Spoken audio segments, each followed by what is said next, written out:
Tonight on Metro News. Parkland's residents call for better roads. Gorillas go ape at Arana Park. And we send a reporter to try out a new form of stress relief.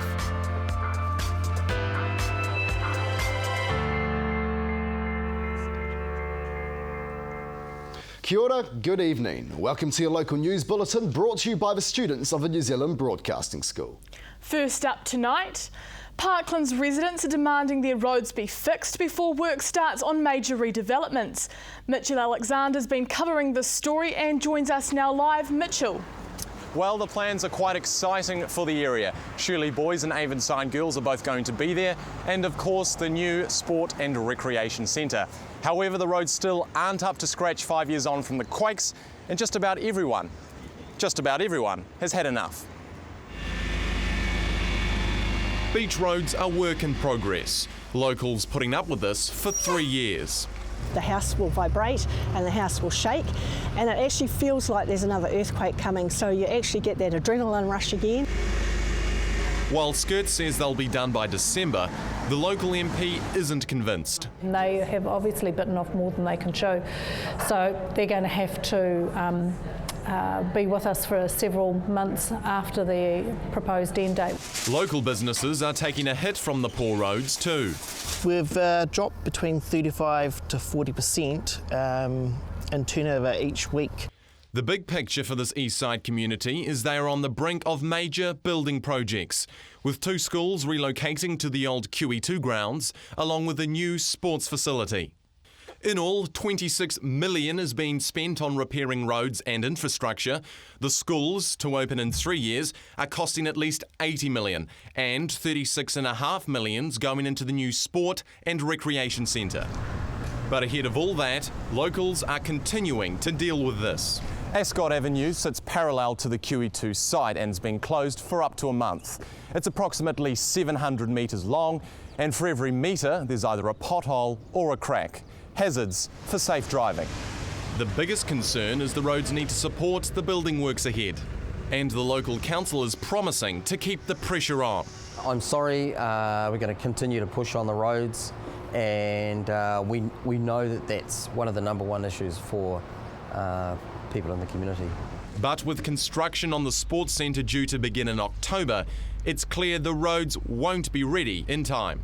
Please just make sure you do it right. You know, get it finished and do it right. The new development's wanted, but good roads are wanted first. Now, their local councillor Glenn Livingston admits it's simply not good enough. The council haven't delivered and Skirt haven't delivered either. He agrees the community has been let down. Now he's trying to get things moving faster so the roads can be fixed up once and for all. Thanks, Mitchell. The people responsible for rebuilding Christchurch say the thousands spent on international travel is justified. It's been revealed that $600,000 was spent by Sarah staff attending conferences around the world.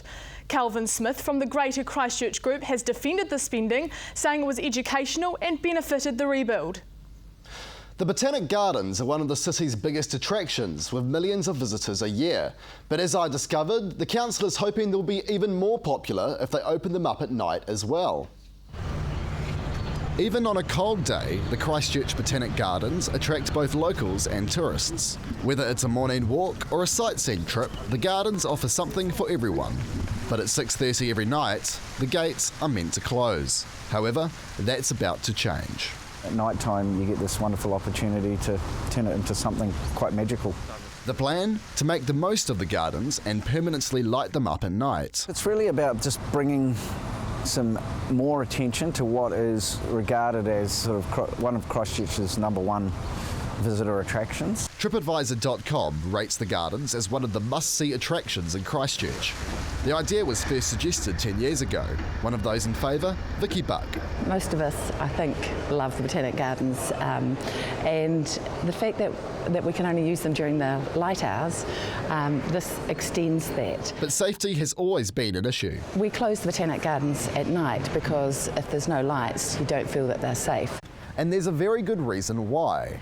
We are only standing at the edge of the gardens, but as you can tell, it's quite dark and very hard to see. And that's especially worrying, considering this part of the city experiences 4 times the national average of assaults, sexual assaults and robberies. The lights to make it safe will cost ratepayers $750,000. It's a good investment, and it's an investment that will have a long life. And locals agree. I'd say $750,000 doesn't sound like much. Not too much at all. They don't mind paying the electricity bill. Doesn't really matter, does it? With funding available, the next step is giving residents a say on the design before work begins. I think Christchurch Botanic Gardens are just stunning anyway, and I think this will make them even more stunning. Logan Church, Metro News. 5 years after the quakes, Christchurch is one of the most stressed cities in New Zealand, and it's got experts worried. 20% of Cantabrians have a common mental illness, 4% higher than the national average. Andrew McFarlane went along to try out a unique form of stress relief. The rebuild's booming.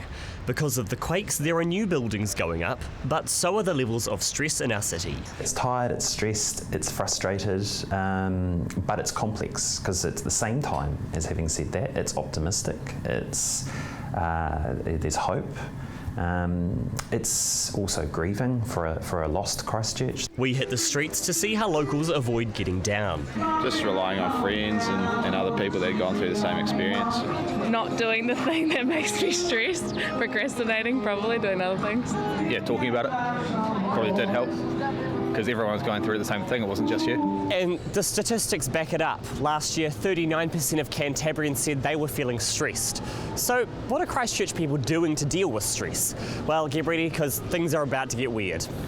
No, this isn't a scene from the X-Files. It's the latest thing to reach Christchurch to help people unwind.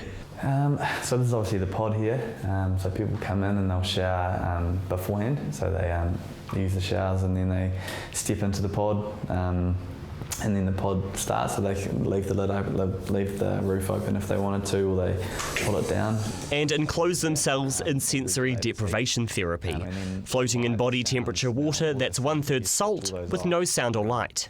Then it literally feels like you're floating in space. Cloud9 Float Club's importing these high-tech pods from the UK for a whopping $50,000 a piece. Open for just over a month, the $95 90-minute sessions are proving popular. Well, now that we know what it's all about, there's only one thing left to do. Give it a try. Okay, I have to get changed, so pan away. It's a bit of a strange experience, but the sensation of weightlessness is quite unique. If it's out of your comfort zone, though, the All Right campaign advises there are lots of ways to switch off stress. If you don't look after yourself, then you're not going to have the resources to cope with what life is throwing at you. And if that's floating in a pod, well, I'll leave that one up to you. Andrew McFarlane, Metro News. For some people, the arts gallery may seem a little scary, even a little unwelcoming, but staff are taking steps to change that perception. Isaac Gray reports. Nothing like food, wine and a good discussion to get people back into the city. The Christchurch Art Gallery is hosting a Kiwiano night. That means celebrating New Zealand culture and, of course, a bit of Shorty Street. Anything is too dangerous. Not if you know what you're doing. You're not in Guatemala now, Dr. Ropata. So we're doing sort of a series of late night events at the gallery called The Mix, and there's one every second month, and the idea is to make the gallery a bit more accessible. And once there, a guided tour and a cosy late night screening of the Kiwi classic Goodbye Pork Pie. Well, there goes my boat, Blondini. It's all about making the gallery a space for everyone. People who wouldn't normally come into an art gallery or find it an intimidating space to be, so having some sort of fun kind of pick your own adventure activities and cash bar should hopefully make it a bit less scary. I grew up here, I love the place, but it's a really amazing time to be back here and see it form. Like, I think that's one of the really interesting parts, and that you can actually be a part of a growing city. I think it's incredibly important for people to come back into Christchurch Central City, because if they don't, then it doesn't exist. It becomes a series of suburbs and malls where nobody interacts with one another. From the gallery's perspective, the evening went on without a hitch, but what staff really want are people to come in and enjoy it. Isaac Gray, Metro News. Still to come on Metro News, we catch up with a Paralympian on his journey to Rio, and we visit a school feeding hungry tummies before the bell.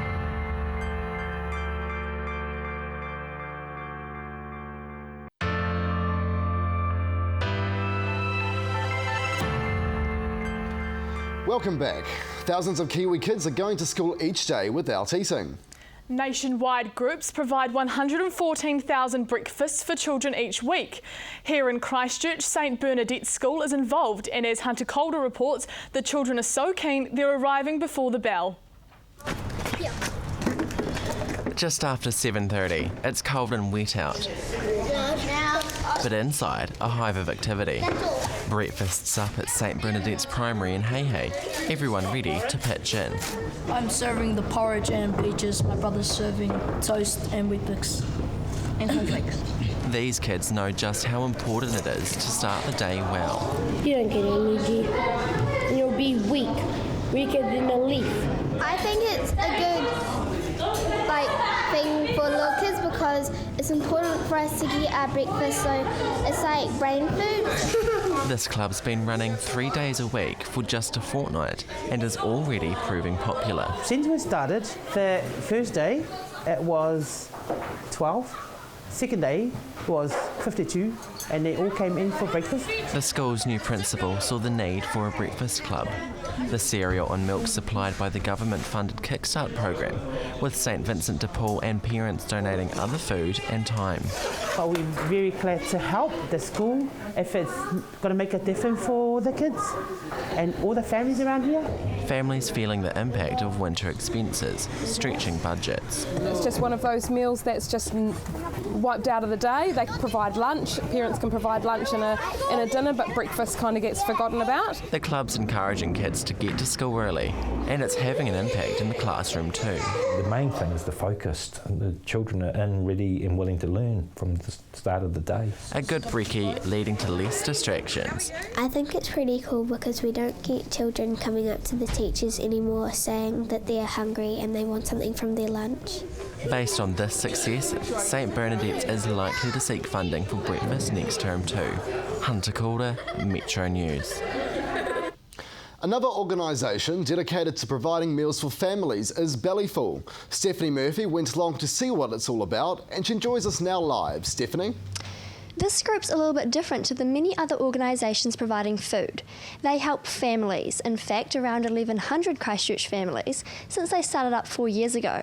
And they're not really aimed at those struggling financially, but rather those going through a tough time because of illness. Meals prepared with love, destined for deserving families. It's a wonderful organisation to be able to give 4 or 5 meals to somebody and you can see the weight lift from their shoulders even momentarily. Bellyful meals go to families with young children, families struggling because someone is sick. For Joe, the food was a blessing. I had 1 week's notice for going into some urgent surgery, so my Plunkett nurse referred me to Bellyful, realising that even though I had some supports, actually this was going to be a long duration that I would need some backup. She and her family were so impressed with the service, she's become a volunteer herself. Whenever I've done deliveries, people have been really humbled that here's an organisation that you haven't had to prove what social economic background you've come from. It's purely there for families with a newborn baby who are struggling with some sort of illness. The meals are prepared at a monthly cookathon. What's on the menu, you ask? Lasagna, spaghetti bolognese and macaroni cheese. Last month's cook-up was at Christchurch Boys High, where the school donates their kitchen. Volunteers made several hundred meals, which are frozen until needed. So for us it was like, wow, we were really grateful and it just took off so much pressure. Bellyful volunteers already provide meals around the country, and as word spreads, they're getting busier. Bellyful is growing. There's a lot more professionals are starting to hear about Bellyful, so of course that means a lot more referrals, so we are growing. These meals, ready and waiting. Of course, Bellyful say they couldn't do this on their own. They receive funding from big companies such as Z Energy and The Warehouse, as well as the City Council, Joe's Garage and Mike Pero. So if you're keen, they're on the lookout for more volunteers. Thanks, Stephanie. The countdown's on to one of the biggest sporting events in the world, and it's got a local twist. The Rio Paralympics are 90 days away, and New Zealand's team is looking strong with some local faces making the squad. Athlete William Steadman is heading to the Games and joins Andrew McFarlane in the studio now. Andrew. Thanks, Jordan. Well, it's awesome to have you here with us. So just before we start, tell me a little bit about cerebral palsy and kind of what it does to the body. It's a brain impairment I got at birth, and it basically means my left side is weaker and I have less motor control over it. Yeah. So then, looking at the Rio Paralympic Games, which is coming up really soon, what events are you actually entered in for those games? I'm entered in the 400 metres, 800 metres and long jump. So quite a few things there. Yeah, quite a busy program. Yeah? Yeah. Been a lot of training? Yeah, I train about 7 times a week. I've got 5 track sessions and 2 gym sessions. And sometimes I've got to train twice a day as well. So how many hours would you say is in one of those training sessions? Usually about an hour and a half, but sometimes it can go up to 2 hours. So definitely a lot of dedication there? Yeah, it gets quite tiring sometimes.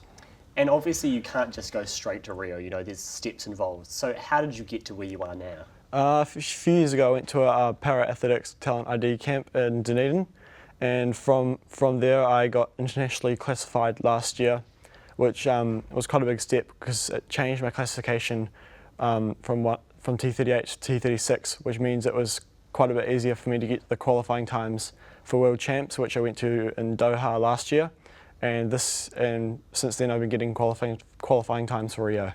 Cool. And is there a big para-athlete scene here in New Zealand? Like you talked about that event in Dunedin, were there many people there? Yeah, there's quite a few there. The team at the moment is 6. Most of them are based in Dunedin. There's one from Auckland and myself, but there's also another selection opportunity later, so the team may grow. Okay, so you've got 6 at the moment. 6 at the moment. And what number could that grow to in the next few days? Weeks or so? Maybe I think it could go up to 8, possible 8. So yeah. So definitely potential for that to grow. Yeah. And you were saying earlier that you're the only Christchurch face on that team so far. On the athletics team, I'm the only person from Christchurch. Yeah. So a lot of potential and a lot of kind of nervousness about that one. Yeah, definitely. But I know the rest of the team pretty well from going to World Champs last year, so it's a good vibe. Yeah. And just finally, this year the Paralympic Games are actually being televised. So do you think that's a step in the right direction for the coverage? Definitely. Recently, especially in New Zealand, there hasn't been a lot of media or any hype about the Paralympic Games, but that's definitely getting better and going in the right direction. Well, we wish you all the best of luck here from the team at Metro, and we think we're going to see some great stuff come from your direction. Back to you, Jordan and Logan. Thanks, Andrew. Still to come on Metro News, gorillas go ape over their award-winning enclosure, and the Dance Awards draw in troops from around the country.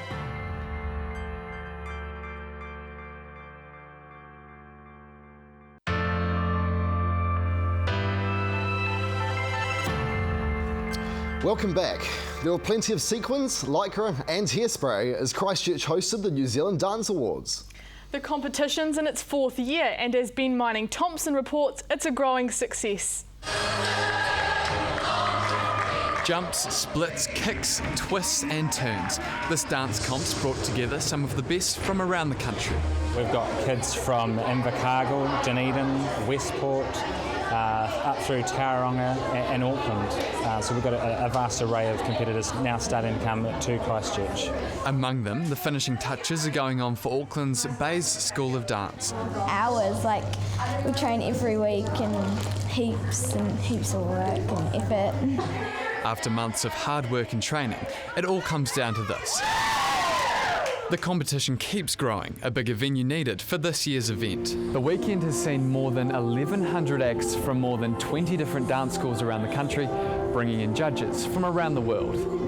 I do work with Broadway kids in New York, for shows like Matilda, Mary Poppins, and these kids are just as good as any of the kids that I work with. The only difference is that those kids are in New York and they have access to vocal training and things like that, but there is nothing to stop them from that. They are already at the dance level of any of the Broadway kids I've worked with. And one star dancer will get to see the big time firsthand. And we're also doing a Pro-Am where we're being a little bit crazy and flying the winner to the Broadway Dance Centre in New York City for 4 days in December. But with competition so tight this year, it's anyone's game. Auckland's Bay School Troupe giving it their all in the musical theatre category. It was pretty good. I mean, we really tried hard at practice, late nights, everything to do well, so I think we did pretty well. They did. And first place, Bays School of Dance. Plenty of other placements also making the long trip well worth it. This event likely to get them back on the dance floor again next year. Ben Manning-Thompson, Metro News. Orana Wildlife Park is going bananas over its award-winning ape enclosure. I went along to see what the fuss is all about. Orana Park's gorillas are a massive hit, and now their home is regarded as one of the best in the business. I think it's incredible, yeah. We're very proud to have the award here. I think it was a long time in the making and a long time that we thought we deserved it, and thankfully we did win it. It's humane, it's educational, it's innovative, sustainable and cost-effective. We're delighted to have won that for this particular exhibit. It's been a lot of effort from a lot of people to pull this project together, and the award's just great verification of what's been achieved.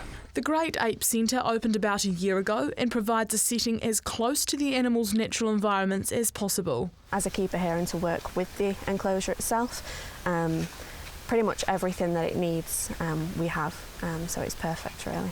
So, what sets this exhibit apart from the rest of the world? I like being able to see the gorillas.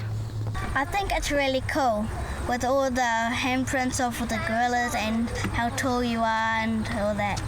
Plenty of places to play. It looks really good. I'm thinking about moving in here myself. This exhibit is the single biggest project in Orana's history and was a long time in the making. The exhibit was built with the zoo's future in mind, and orangutans will soon occupy this enclosure behind me here. It's important that we continue to build on what we've developed and continue to move forward. We do see ourselves as an important attraction in Christchurch, and we also saw the Great Ape Centre as something obviously very unique for Orana, but it's also something very unique for Christchurch. With orangutans on the way and these boys eating them out of house and home, Orana staff have their work cut out. Jordan Oppett, Metro News. Lauren's here now with the weather, so how are we looking for the rest of the week? Well guys, looks can be deceiving. The skies might be blue, but the air's still crisp, hitting a high of 14 today. Good news is it's only getting warmer as the week goes on. Now looking forward, we're heading for a high of 15 and a chilly low of 6 overnight. Clouds moving in over the city later on, and they'll be overstaying their welcome until Saturday. Now moving through the regions, it's no better and no worse anywhere else. Timaru, get those heaters on, a bit of 3 overnight.